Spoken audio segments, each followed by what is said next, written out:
Right, morning everyone. Yeah, not sure how to do this as quick as possible. Right, XV01, lovely kit to build. Really liked building it. Although when I first built it, I got the hubs round the wrong way, which meant I damaged my CVDs on the front and drive cups, so I had to replace all them. I run it on 3300 kV and 3S for quite a bit, so I proper loaded it up, especially with the hubs being wrong. So this has ended up costing me a lot of money. I would suggest getting like the long damper kit one, the pro version. It comes with some extra bits that are really handy to have. Issues I've had with this probably because of the way I built it and the power I put through it. I would say the sweet spot for the XV kit, and really it's the only proper kit that I know of, would be run it in the super stock on a torque tune motor 2S, and I think it will all last longer. Because if you go out and get the kit and you run it on modified, in a modified class, you got brushless set up, it's a bit heavier, you're adding more strain on the parts. What was it I had to do first? I had to replace the plastic diff internals for metal ones, and it's mainly the gears. And then there's in the front and rear gearbox, there's some washers that are plastic which need changing out, because what happens is the drive gear pushes over and squashes the plastic, and then it moves over to the point where the pin that goes through the shaft that holds the gear locked to the shaft spins in the front of the gear and mulches it up, and you get the same thing in the rear gearbox as well, which after spending, I think they're like 250 quid. I don't know what the pro version is or whatever. But after spending that money on a kit and getting it all up and running, you go out. It didn't happen straight away, it got quite a lot of wear out of it, but it's quite expensive for something like that to happen. So these plastic washers have to be replaced by, you have to find it on, I think they're the right length, but then you have to drill them out to the right size. You need like an alloy collared washer, and it replaces the plastic collared washer that's in the gearbox. So you need two in the front and two in the rear, but at this moment in time I've only put the two in the front of mine. So yeah, love that. It was great. But if you go modified and put brushless in it, you are going to be looking at, oh, I've just done this, oh, I've just done that, and you'll be having it apart and putting it back together endlessly. So ideally I'd say pro version, long damper kit, just to be done with it, because you're going to end up doing it in the end anyway. If you didn't go long damper kit, you're going to want 65mm racing shocks or something like that, but that size for the stock one, just to get nice suspension that doesn't leak.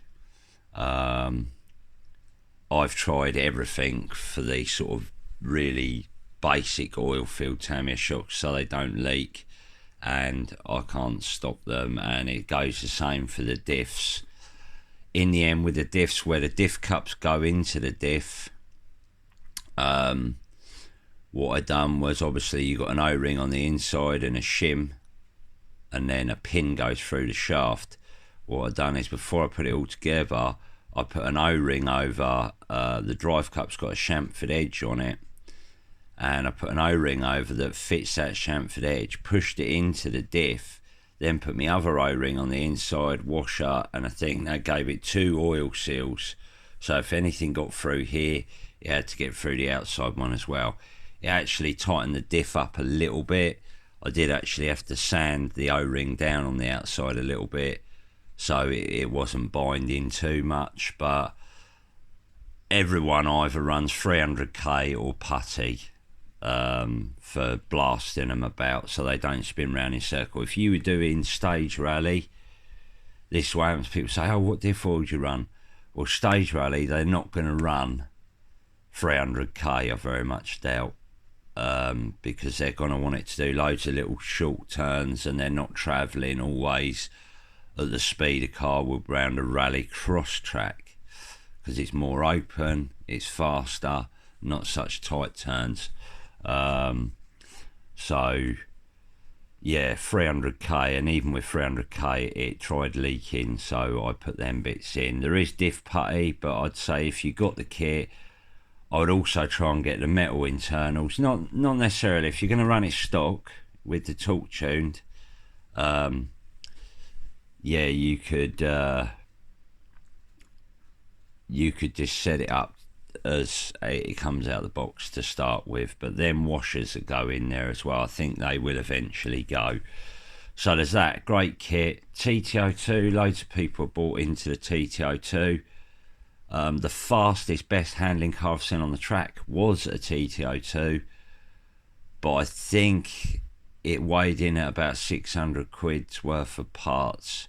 It weren't all alloy and all that sort of carry on. It was like, it had Type S arms on it.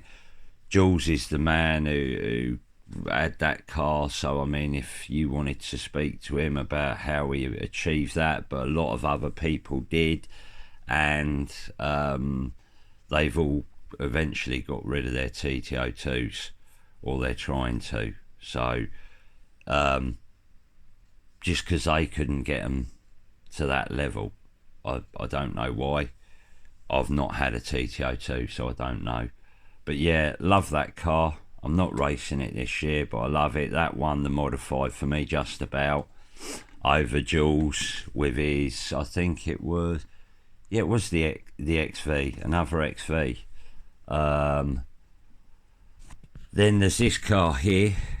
It's not really a kit. It comes like this. But bear in mind, the XV is a kit and it's 250 quid.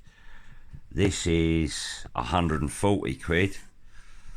And I had to order a steering rack for it. I didn't have, well, yeah, you do really. You have to order this decent steering rack from abroad for it that one of my friends designed, and it gets printed by a really good printing firm, and it can, well, it gave me more steering lock, and you get the steering rack goes through the drive shaft tunnel, so all the dirt can get in there, because this isn't a rally car.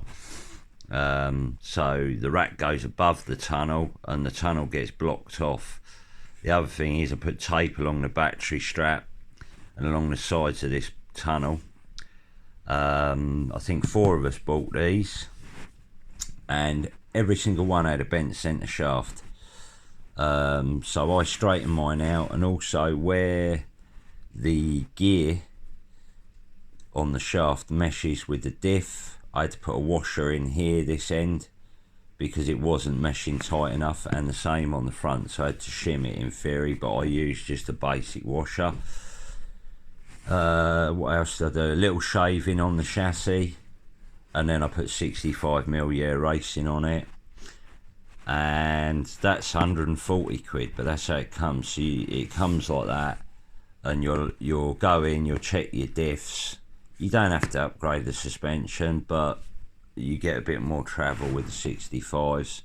Just go in, check your diff oils and check this shaft and shimming, and then you get your wheels and your body on it, and the rack obviously. But that's like, I think that's 140 quid that, and that car is that one there, and that one the stock last year,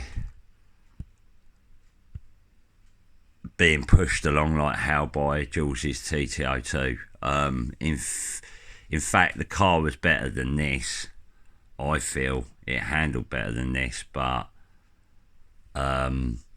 Jules changed so many things that I think he struggled to keep up with how good the car was becoming, and but that hasn't cost me. You know, you think by the time you bought the rack and the Yeah Racing, you're not even into 200 quid, I don't think. So,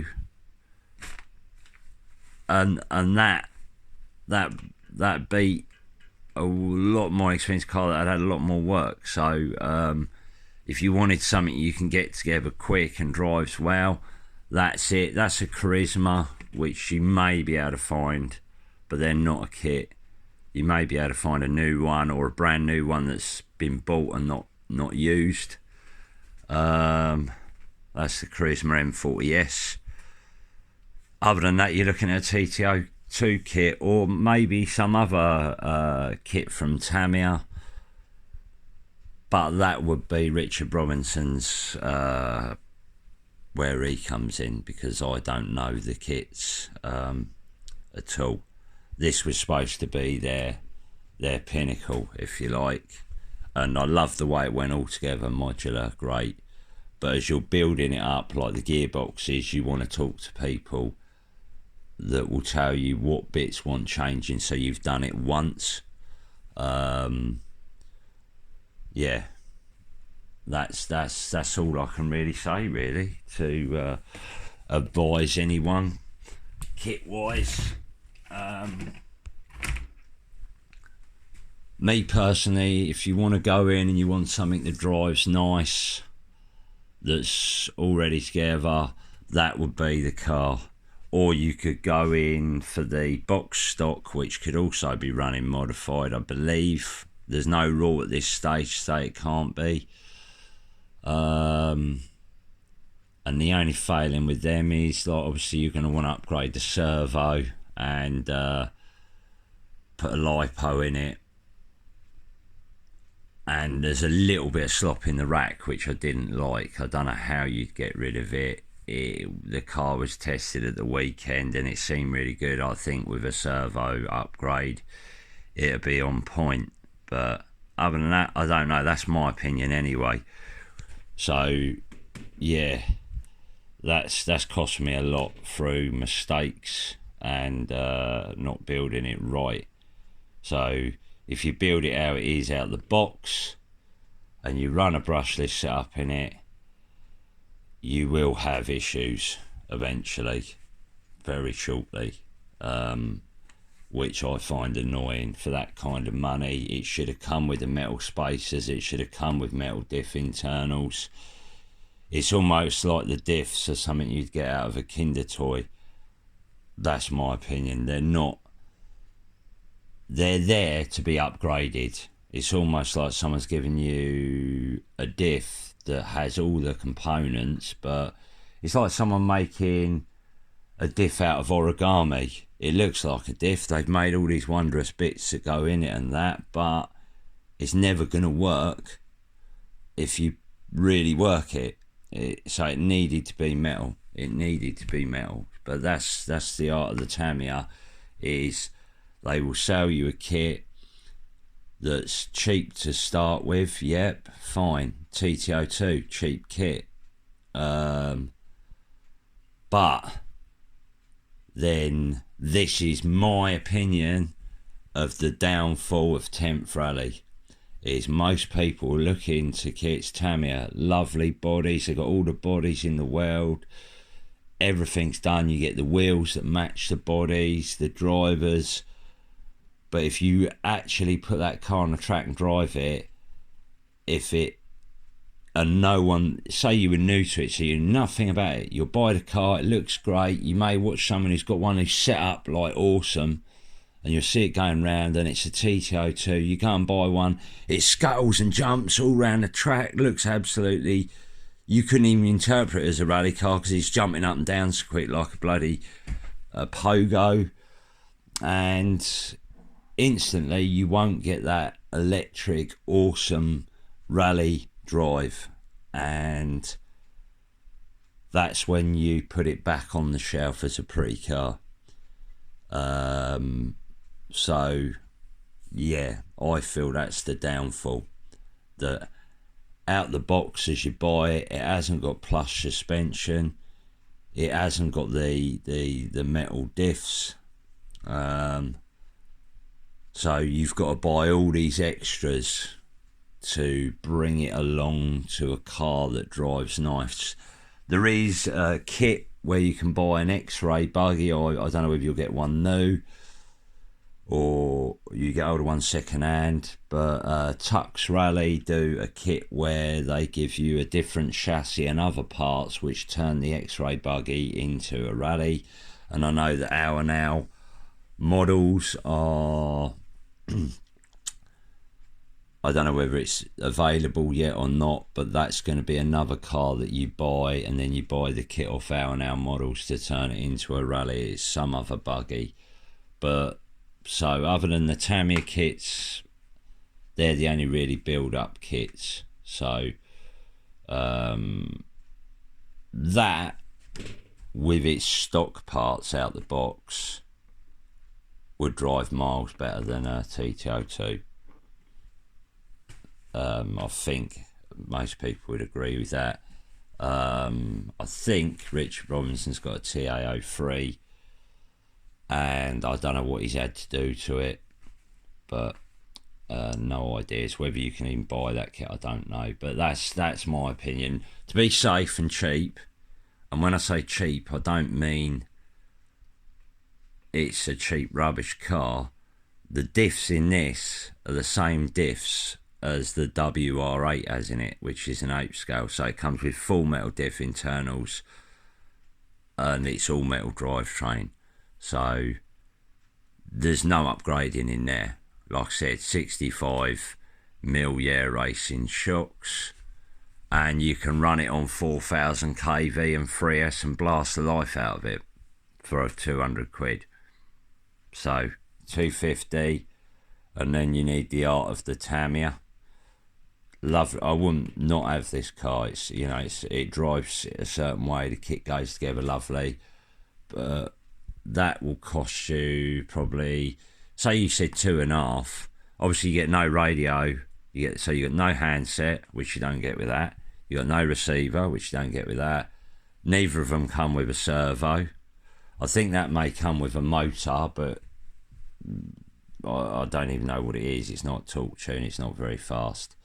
So you'd need a motor for that as well. So you're going to need electrics for that, same as you're going to need electrics for that. That's 250, and then you'll need electrics. You could probably do this one. You'd easily do it for 300 with everything, I reckon.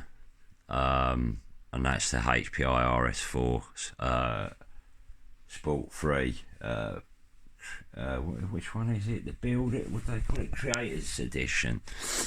So it's entirely up to you. There's not much building to do with that though. If you want to build something, but just, that's a great car. I would build that. If you want to build a kit, amazing. But you want to, as you build the gearbox up, you want to know what people have been putting in there. And that's my only advice. So you build it up correct first time.